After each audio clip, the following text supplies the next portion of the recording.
Hello friend, स्वागत है आप सभी का अपने चैनल आस्क बोर्ड में। आज यहाँ आप देख लीजिए हम लाइव आ चुके हैं। आप लोग भी लाइव आ जाइए और एक बार बता दीजिए यहाँ पे कि आवाज़ की क्वालिटी, वीडियो की क्वालिटी सब चीज़ बढ़िया है कि नहीं है।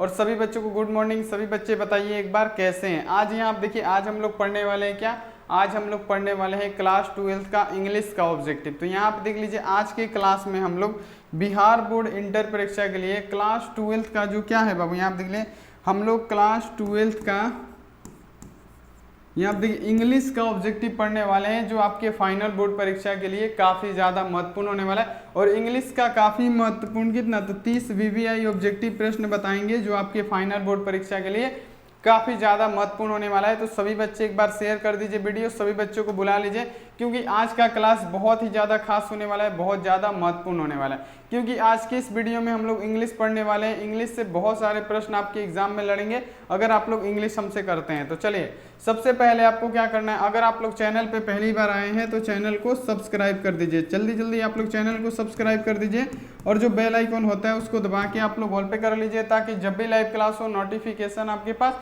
पहुंचता रहे। साथ में आप लोग अगर वीडियो को लाइक नहीं किए तो फटाफट लाइक कर दीजिए। जितने भी स्टूडेंट वीडियो को लाइक नहीं किए हैं फटाफट आप लोग वीडियो को लाइक कर दीजिए। और जितने बच्चे व्हाट्सएप ग्रुप में नहीं जुड़े हैं, यहाँ पे हम अपना व्हाट्सएप नंबर लिख देते हैं। यहाँ आप देखिए 91 35 74 20 24। आप इस पर मैसेज करके बोलिए सर हमको ग्रुप में जुड़ना है, हम आपको क्या करेंगे ग्रुप में जोड़ देंगे। और ग्रुप में जोड़ने से आपको बहुत सारे फायदे हैं, जैसे क्लास का लिंक भेज दिया जाता है, टेस्ट होता है तो भेज दिया जाता है, सब चीज़ भेज दिया जाता है। तो चलिए बाबू आप लोग ग्रुप में जुड़ जाइएगा।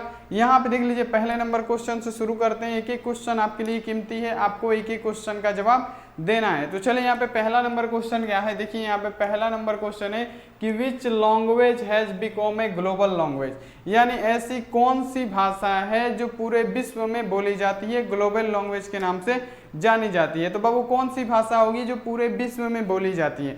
तो ग्लोबल लैंग्वेज कौन सा है हमारा, तो बाबू इंग्लिश जो होता है क्या होता है, तो इंग्लिश लैंग्वेज हैज क्या है, बिकम ग्लोबल लैंग्वेज, यानी जो इंग्लिश है हमारा पूरे विश्व में बोला जाता है। इंग्लिश क्या होता है, ग्लोबल लैंग्वेज होता है। तो हमारा क्या होगा बाबू, यहाँ पे हमारा हो जाएगा ए ऑप्शन, बिल्कुल ही राइट आंसर। इसे आप लोग सही कर लीजिएगा, बहुत ज़्यादा ये इंपॉर्टेंट होने वाला है आपके एग्जाम के लिए। चलिए अगला क्वेश्चन देख लीजिए यहाँ पे कि 2 and 2-4 choose the correct tense form. यहाँ आप देखिए ये ग्रामर से क्वेश्चन है, जल्दी से जल्दी इसका आंसर दीजिए कि 2 and 2-4 चूज द, इसमें क्या करना है, चूज आपको करेक्ट टेंस यहाँ पे फॉर्म चूज करना है। तो क्या होगा बाबू, मैक का प्रयोग करेंगे, मैड का करेंगे, हैज मैड का कि हैव मैड का। यहाँ पे देखिए किसका प्रयोग करेंगे, 2 and 2 मैक, यानी क्या बनेगा, 2 और 2 जोड़ने पे क्या बनेगा हमारा, मैक माने बनेगा। तो 2 और 2 क्या बनेगा बाबू, हमारा मैक बनेगा, यानी यहाँ पे देखिए 4 बनेगा। यानी कहने का मतलब क्या है, यहाँ पे किसका प्रयोग करेंगे, तो 2 and 2 मैक्स क्या हो जाएगा 4। तो यहाँ पे किसका प्रयोग करेंगे, तो मैक्स का प्रयोग करेंगे, तो यहाँ पे क्या हो जाएगा मैक्स। यहाँ पे क्या होगा हमारा ए ऑप्शन राइट आंसर हो जाएगा, 2 and 2 मैक्स 4, यानी 2 और 2 मिला के क्या बनता है हमारा 4 बनता है। तो यहाँ पे किसका प्रयोग करेंगे, मैक्स का प्रयोग करेंगे, मैक्स का, ये आप लोग याद रखिएगा। अगला क्वेश्चन देख लीजिए यहाँ पे कि डैट वोमेन, वह वोमेन डाइड यानी मृत्यु। यहाँ पे देखिए that women died the house विड्रीव, यहाँ आप देखिए इनटू साइलेंस इज फॉर्म, यानी यहाँ आप देखिए ये जो सेंटेंस है ये किस पार्ट का है। यहाँ पे लिखा हुआ है कि that women died the house with ड्रीव into silence इन इस, यहाँ पे देखिए क्या लिखा है, साइलेंस इज फॉर्म, यानी आप देखिए ये जो सेंटेंस है वो किस पार्ट का है। तो बाबू ये किस पार्ट का है, तो ये माई ग्रैंड मदर हाउस का है। यहाँ पे क्या हो जाएगा, ये माई ग्रैंड मदर हाउस का हो जाएगा ये। तो यहाँ पे हमारा क्या होगा, ए ऑप्शन राइट आंसर हो जाएगा, ये आप लोग याद रखिएगा। अगला क्वेश्चन देख लीजिए कि who has written the story, यानी आप देखिए who has written the story, the artist, यानी द आर्टिस्ट किसने लिखा है, किसने कंपोज किया है, द आर्टिस्ट के लेखक कौन है, यही पूछा जा रहा है आपसे। तो जल्दी से जल्दी आंसर दीजिए कि who has written the story, क्या आर्टिस्ट, तो आर्टिस्ट के लेखक कौन है, तो कौन है बाबू, यहाँ पे याद रखिएगा द आर्टिस्ट के लेखक है सिंगानोया। कौन है बाबू, सिंगानोया है, ये आपको याद रखना है।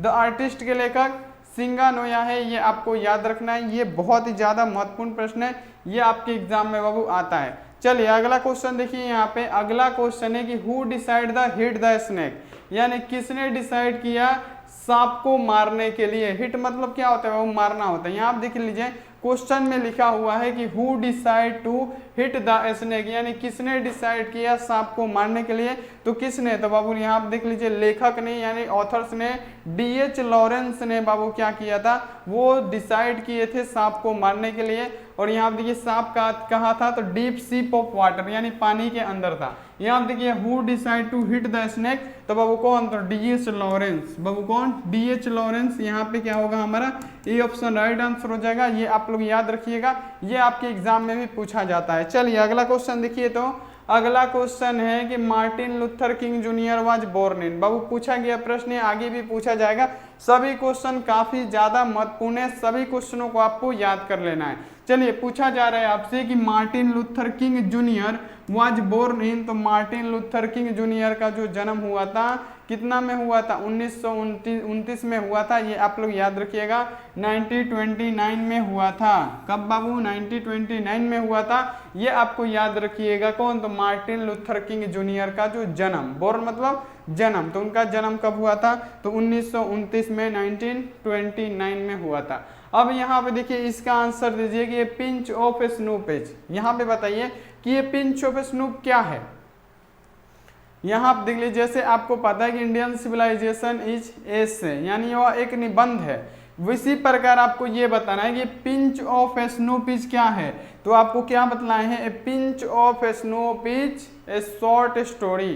क्या है बाबू, यहाँ आप देख लीजिए क्या है, ए पिंच ऑफ स्नूप क्या है बाबू, याद रखिएगा एक शॉर्ट स्टोरी है। तो यहाँ पे क्या हो जाएगा हमारा हो जाएगा सी ऑप्शन, बिल्कुल ही राइट आंसर।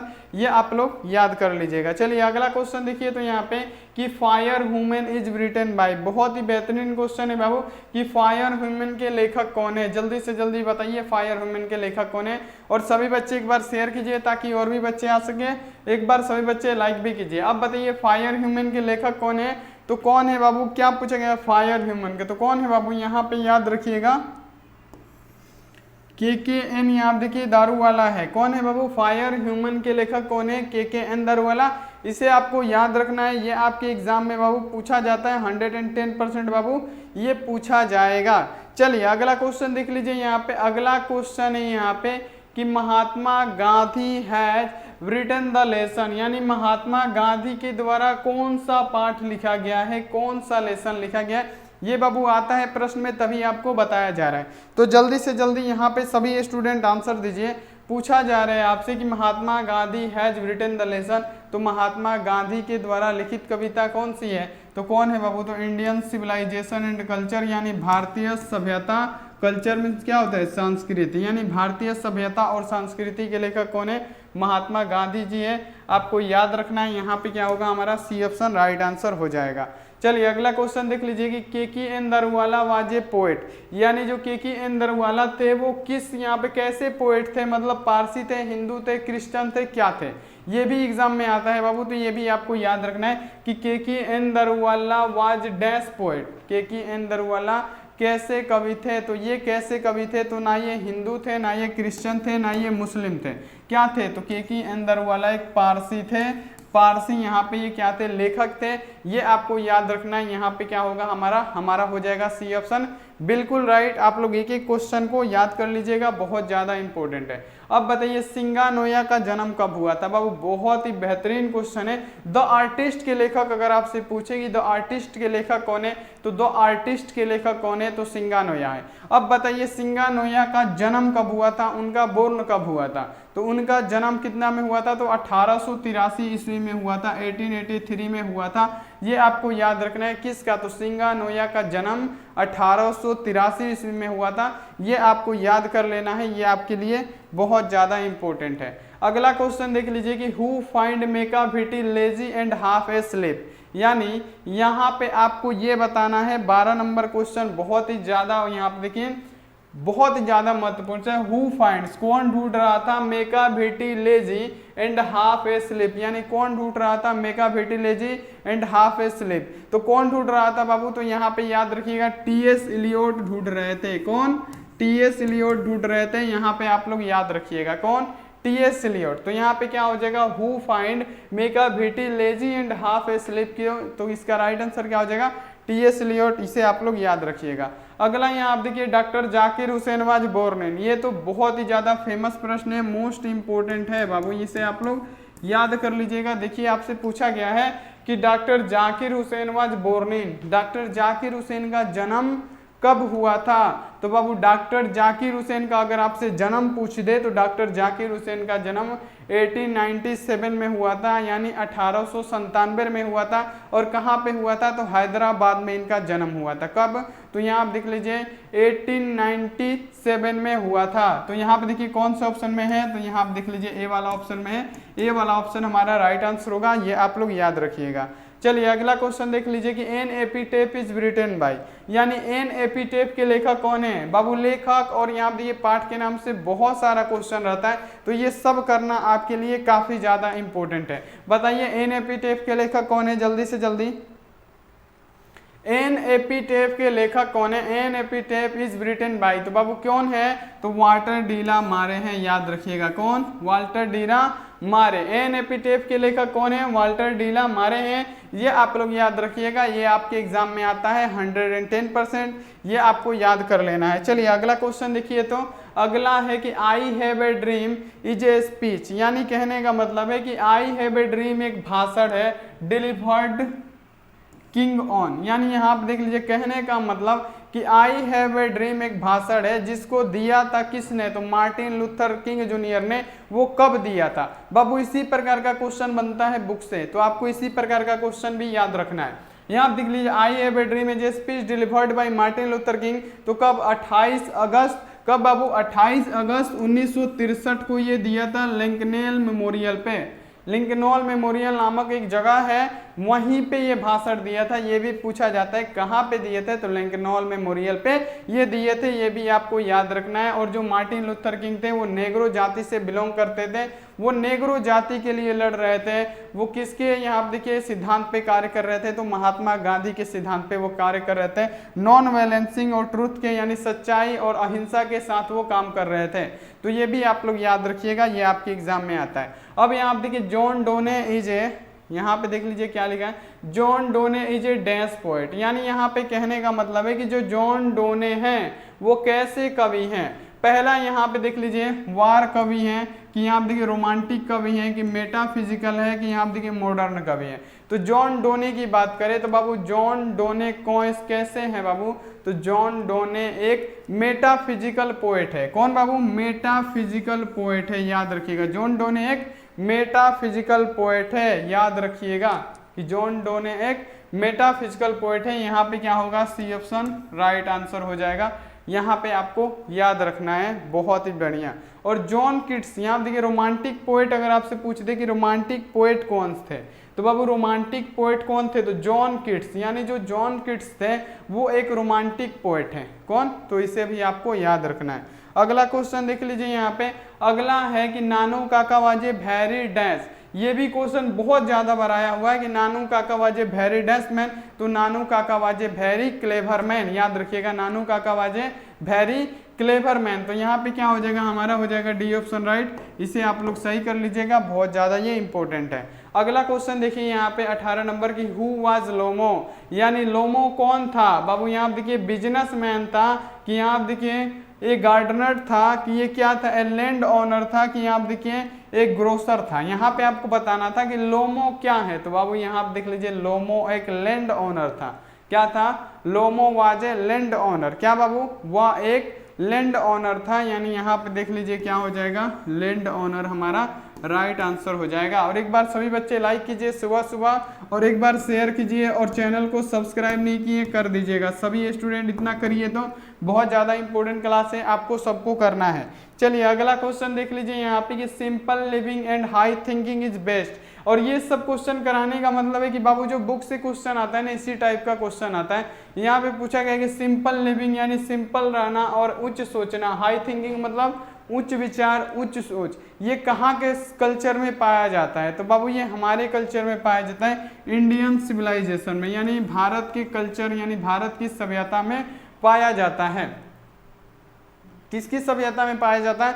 भारत की सभ्यता में पाया जाता है। क्यों पाया जाता है? क्योंकि हम लोग अपने यहाँ देखिए पूर्वज जो हमारे इंसर्टर्स है, पूर्वज है, उनके दिखाए हुए रास्तों पे हम लोग चलते हैं, इसलिए हमारा क्या होता है बाबू यहाँ पे देखिए सिंपल लिविंग होता है और हाई थिंकिंग होता है। अगला यहाँ पे देखिए अकॉर्डिंग टू, यहाँ पे देख लीजिए parallel as work the Indian people are, यहाँ पे देखिए डीपली, यहाँ पे आपको बताना है सबसे बढ़िया क्वेश्चन है कि अकॉर्डिंग टू, यहाँ पे देखिए पैरेलल एस वर्क, यानी पैरेलल एस वर्क के अनुसार इंडियन पीपुल आर, यहाँ पे देखिए डीपली क्या है, तो बाबू यहाँ पे देख लीजिए इंडियन पीपुल आर डीपली, यहाँ पे देखिए रिलीजियस है, याद रखिएगा क्या रिलीजियस है, यहाँ पे आपको लोग याद रखिएगा कि पैरेलल एस वर्क के अकॉर्डिंग, उनके हिसाब से जो इंडियन पीपुल है वो डीपली क्या है, तो वो क्या है बाबू रिलीजियस है, याद रखना है। यहाँ पे हमारा सी ऑप्शन राइट आंसर हो जाएगा, ये आप लोग याद रखिएगा। चलिए अगला क्वेश्चन देखिए यहाँ पे कि सीबेई knew every place that sold, यानी सीबेई हर नई जगह पे जाता था, न्यू एवरी प्लेस यानी सीबेई हर नई जगह पे जाता था तो वो क्या खरीदने की सोचता था, सोल्ड मतलब क्या खरीदना, यानी वो क्या खरीदने की सोचता था, तो बाबू वो सुबेई जब यहाँ देखिए कहीं भी नई जगह पे जाता था, कहीं भी रहता था, उसका आदत बन गया था क्या गार्ड्स इकट्ठा करना, और गार्ड्स क्या है एक प्रकार का फल है, उसी का इसका आदत लग गया था। यहाँ पे क्या होगा हमारा सी ऑप्शन राइट आंसर हो जाएगा, ये आपको याद रखना है, बहुत ही ज्यादा महत्वपूर्ण क्वेश्चन है। चलिए यहाँ तक क्लियर है।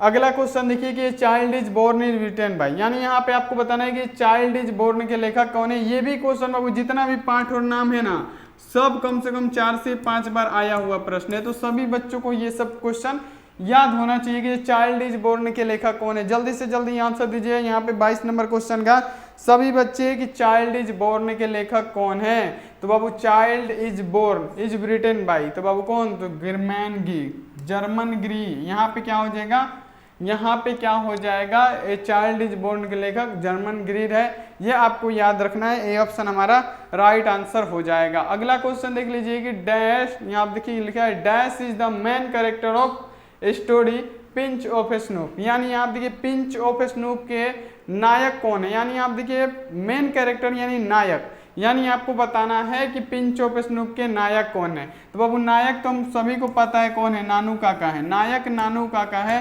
अब यहाँ पे देखिए कौन आ गया, यहाँ पे देखिए मनोहर मालगुनाकर आ गया, तो पिंच ऑफ स्नूप इन्होंने ही लिखा है, किन्होंने लिखा है, इन्होंने ही लिखा। पिंच ऑफ स्नूप के लेखक कौन है, तो मनोहर मालगुनाकर है। यहाँ तक आपको क्लियर है। अब देखिए यहाँ पे लिखा किसने है, तो नानू काका ने लिखा है, किसने लिखा है, नानू काका ने लिखा है, ये आप लोग याद रखिएगा। अब देखिए यहाँ पे ये जो मनोहर मालगुनाकर थे बाबू, यहाँ पे देखिए जो नानू काका थे मनोहर मालगुनाकर के मैटरनिक अंकल थे, यानी मनोहर मालगुनाकर के मामा जी थे कौन, तो नानू काका, तो ये आप लोग याद रखिएगा, ये आपके एग्जाम में आता है। अब देखिए यहाँ पे सिंगानोया इज ए डैश राइटर, तो बाबू सिंगानोया पूछा गया है, तो सिंगानोया ना चाइनीज थे ना इंडियन थे ना यहाँ पे देखिए भूटानीज थे, यानी भूटान के थे।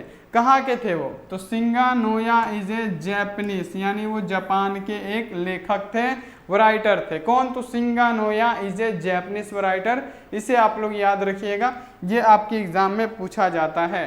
अब यहाँ पे देख लीजिए कि doctor Zakir Hussain was born in, यानी यहाँ पे देख लीजिए डॉक्टर जाकिर हुसैन का जो जन्म हुआ है वो कहाँ पे हुआ है, तो बाबू हम आपको क्या बतलाए थे, डॉक्टर जाकिर हुसैन का जन्म हैदराबाद में हुआ है, तो यहाँ पे क्या हो जाएगा हमारा डी ऑप्शन राइट आंसर हो जाएगा, इसे आप लोग याद कर लीजिएगा, ये आपके एग्जाम में बाबू 110% पूछा जाता है। चलिए अगला क्वेश्चन देखते हैं। यहाँ पे अगला क्वेश्चन है कि who was influenced by Gandhi ji, यानी यहाँ पे देख लीजिए हु वाज माने कौन इन्फ्लुएंस्ड है गांधी जी से, यानी प्रभावित कौन थे गांधी जी से, इन्फ्लुएंस्ड कौन थे, तो बाबू हम आपको क्या बतलाएंगे, जो मार्टिन लूथर किंग जूनियर थे वो गांधी जी से इन्फ्लुएंस्ड यानी प्रभावित थे इनकी विचारधारा पे। कौन विचारधारा, तो यहाँ आप देखिए लीजिए नॉन वायलेंसिंग पॉलिसी, यानी आप देखिए अशांति अहिंसा, यही विचारधारा पे बाबू क्या थे वो क्या थे बाबू, यहाँ पे मार्टिन लूथर किंग जूनियर क्या थे बाबू, इन्फ्लुएंस्ड, यानी आप देखिए प्रभावित थे, तो यहाँ पे क्या हो जाएगा हमारा हो जाएगा ए ऑप्शन राइट आंसर, ये आप लोग याद कर लीजिएगा, एग्जाम में आता है। चलिए अगला क्वेश्चन देखिए तो कि doctor Zakir Hussain was long associated by, यानी आप देखिए डॉक्टर जाकिर हुसैन लंबे समय तक किससे जुड़े रहे, एसोसिएटेड विथ, यानी डॉक्टर जाकिर हुसैन लंबे समय तक किससे जुड़े रहे, तो बाबू ये एजुकेशन से जुड़े रहे। वो चाहते थे कि भारत का हर बच्चा एजुकेशन हो, यानी हर बच्चे के पास एजुकेशन हो, हमारा भारत डेवलप करे, तो यही चाहते थे बाबू एक मिनट, चलिए यहाँ पे क्या चाहते थे डॉक्टर जाकिर हुसैन, यहाँ आप देखिए वाज लॉन्ग एसोसिएटेड विद कौन, तो एजुकेशन, यानी वो एजुकेशन से लंबे समय तक जुड़े रहे, वो चाहते थे कि सारे भारत के लोग एजुकेशन से जुड़े। चलिए अगला क्वेश्चन देखिए यहाँ पे 28 नंबर की, यहाँ देखिए there is a nothing like honesty, यहाँ पे क्वेश्चन पढ़िएगा बहुत ही बढ़िया है कि देयर वाज, यहाँ देखिए there is nothing like honesty who say this in a story a pinch of snuff, यानी यहाँ पे बता रहे कि देयर इज नो, यहाँ देखिए नथिंग लाइक ऑनेस्टी हु से, वो कौन कहता है this is the story of pinch of snuff, यानी ये पिंच ऑफ स्नूप में कौन कहता है कि यहाँ देखिए नथिंग लाइक ऑनेस्टी, ईमानदारी का जमाना नहीं रहा, तो बाबू किसने कहा था, तो ये कहा था बाबू किसने, तो नानू काका ने कहा था नथिंग लाइक ऑनेस्टी हु से, तो किसने, तो बाबू यहाँ देखिए नानू काका ने। तो ये आपको याद रहेगा। अभी जल्दी जल्दी आप लोग लाइक नहीं किए, फटाफट लाइक कीजिए, तो एक बार चैनल को सब्सक्राइब नहीं किए तो कर दीजिए सभी स्टूडेंट जल्दी से जल्दी, सभी स्टूडेंट जल्दी से जल्दी सब्सक्राइब कर दीजिए। अब यहाँ देखिए देयर, यहाँ देखिए द कंडीशन ऑफ द, यानी शर्तें किसके लिए रखी गई, द कंडीशन ऑफ द, तो सबको पता है बाबू क्या, नेग्रो, नेग्रो जाति के लिए कंडीशन यानी शर्तें लागू की गई, यहाँ पे क्या होगा बी ऑप्शन हमारा राइट आंसर हो जाएगा। अगला क्वेश्चन देखिए यानी अंतिम क्वेश्चन कि हु, यहाँ देखिए डोमिनेटेड इंडियन पॉलिटिक्स फ्रॉम 1945 से 1948, यानी यहाँ देखिए हु कौन डोमिनेट रहा इंडियन पॉलिटिक्स में, कब से कब तक, तो 1915 से 1948 तक, तो बाबू कौन रहे डोमिनेट, तो बाबू डोमिनेट रहे महात्मा गांधी जी, 1915 से 1948 तक महात्मा गांधी जी इंडियन पॉलिटिक्स में डोमिनेटेड रहे, ये आपको याद रखना है। और ये 30 प्रश्न काफी ज्यादा महत्वपूर्ण है, जिसको आपको याद कर लेना है, बहुत ज्यादा महत्वपूर्ण है। तो चलिए बाबू अगर आप लोग चैनल पे पहली बार आए हैं या सब्सक्राइब नहीं किए, चैनल को सब्सक्राइब करके बेल आइकन को दबा के आप लोग ऑल पे कर लीजिए, ताकि जब भी लाइव क्लास हो नोटिफिकेशन आपके पास पहुंचता रहे। साथ में आप लोग लाइक नहीं किए बाबू फटाफट लाइक कर दीजिए, क्योंकि लाइक करना आपके लिए काफी ज्यादा इंपॉर्टेंट है, तो लाइक कर दीजिए। और यहाँ आप देख लीजिए व्हाट्सएप ग्रुप में नहीं जुड़े, यहाँ पे जुड़ जाइए 91 35 74 20 24, आप इस पे मैसेज करके बोलिए सर हमको ग्रुप में जोड़ दीजिए, हम आपको ग्रुप में जोड़ देंगे। तो सभी बच्चे एकदम रेडी हो जाइए, आइए फटाफट ये क्लास ज्वाइन कीजिए और आप लोग शेयर जरूर कीजिएगा। तो थैंक्स फॉर वाचिंग, मिलते हैं इससे अगली क्लास में। आप लोग अपना ध्यान रखिए, मन लगा के पढ़ाई कीजिए, टेक केयर एंड बाय।